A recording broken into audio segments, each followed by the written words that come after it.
From my mother a day or so ago that my brother Eddie was going to Hawaii. He's going to be on the ship Manhattan that's going through the canal. So the next day, and don't ask me, this is the most bizarre thing that you can imagine. I went and bought some shaving lotions, things for him to have. And then I went down to the dock. And there's a Panama Canal, there's this huge ship there, loaded with soldiers.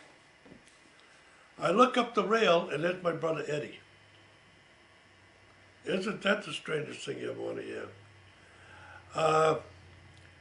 I arranged with the commander of the ship to be able to come on and visit him, which I did. I gave him the things I had picked up, and we chatted for, a while. And he wanted to know what these 3 scabs are on my forehead, and I told him about it, what have you. But he was on his way to Pearl Harbor. Now, not long after that, I saw is when the Japs bombed Pearl Harbor. And so he was in that attack over there, but he got through it okay. And then he went on to Europe later on with Patton's Third Army, and he became a spotter. He would spot, go up in an aircraft and spot artillery, But I think that's the most bizarre thing that ever happened to me was see him now. And it was good to see him.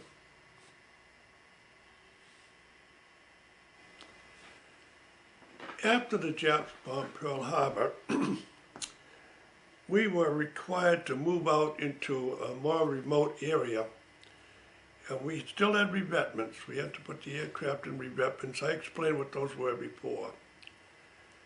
Well, I had a place where I had my little office. I had a typewriter. It was out in the open, certainly. And we had cowling for aircraft up the top in the back of this revetment. And I had, what happened is there was a honey bear. Now the honey bear is a little bear, but he got a long, long tail. He would back his little rear end out of that cowling and do his number on all my paperwork. So this went on, for a few days. So gradually, I coaxed the honey bear, and I finally got so I could pet him. And then, believe it or not, I kept that little honey bear for a long time. Actually, I put him inside my coveralls. He just go in there. Yeah, he's a cute little thing. And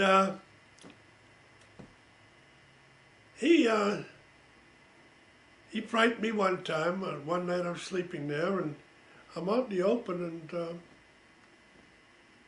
he wrapped his tail around my neck, and I thought it was a snake.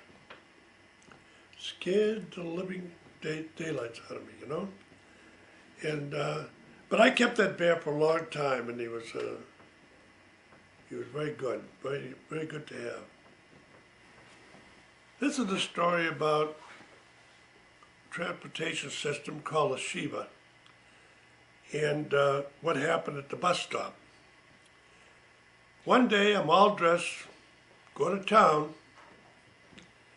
and I walked up to the Shiva stop. No one's there at all, it's quiet. So, to set this up a little bit, at the Shiva stop there was a ravine, and in front of it, the ravine, was a low fence, maybe about 24 inches, 30 inches high, with a railing going horizontally across it. And then they had some seats there so you could sit down and wait for the Shiva. So I'm there, I'm sitting down, and along comes a very big man. And then there's another little man who's with him. And the little man walked over to me while I was sitting and reached up, grabbed me by the nose and gave it a tweak. I says, okay, let's see if we can analyze this. If I hit the little guy, the big guy's gonna clobber me, right? So the big guy's standing up there. He's got his back to that little fence, and it's hitting him about where the knees are. And I said, here's what I'll do. I'm going to go up to the big guy. So I went up to the big guy, and all I did was put my 4 or 5 fingers on his chest and give him a little shove, that's all. And he went ass over tea kettle down the hill, the ravine. And the little guy, I grabbed his coat and I whacked him. But I didn't shove him out of his ravine. And then the Shivas came, and I was able to get that, and I went into town. So I don't know if he's still in the ravine or not, but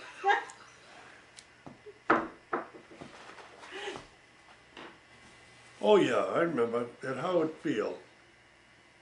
This was sad. I'm there at Howard Field, this before we went to Sherrera, and I walked out to the runway for some reason, right at the edge of the runway. And there's a P-40 down one end of the runway, and there's 2 P-39s at the other end of the runway, and they started taking off toward each other, and 2 aircraft collided head on, and one got away, slipped up. And here I am, the stuff is raining all over the place. You know, it happened right there. A terrible situation. And that was a bad thing. Swinging on the vines, you know, it plagues me today.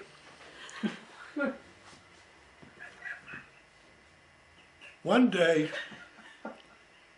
3 or 4 other soldiers and myself were just coolly going through the jungle, and somebody got the idea to swing on a vine. And swinging on the vine is okay, and what we were doing though was swinging over a ravine. And the water was so low that the rocks were showing down the bottom of the stream. Well, a couple of the guys swung over and they made it fine. And I grabbed it, and I'm halfway over the creek and the vine breaks. And I fall screaming towards the creek bed. And I hit the creek bed right on the tailbone. And it was very frightening because when I get up, it was almost audible. In fact, it was audible. I'd move my neck this way, it would crack. I'd move it that way, it would crack. An audible crack. And I never did anything about it. But I did something to my neck. And consequently, even today, I can move my neck and hear a very slight noise, you know. So it probably would pay, if you're going to do this, and you end up with this type of injury, to have it taken care of. Or looked into at least, which I didn't do. So that's the plague that stayed with me. Looking disaster in the face. Time to leave Panama. Got my orders to go back to the States. And we boarded this troop ship. There were 1,500 soldiers on that troop ship.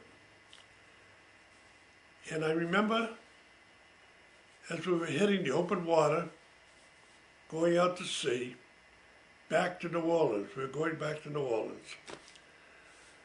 Returning to New Orleans. And, I guess the ship was so crowded that actually you would line up a chow in the morning. And by the time you ate, you get in another chow line for lunch. It was just a consistent chow line.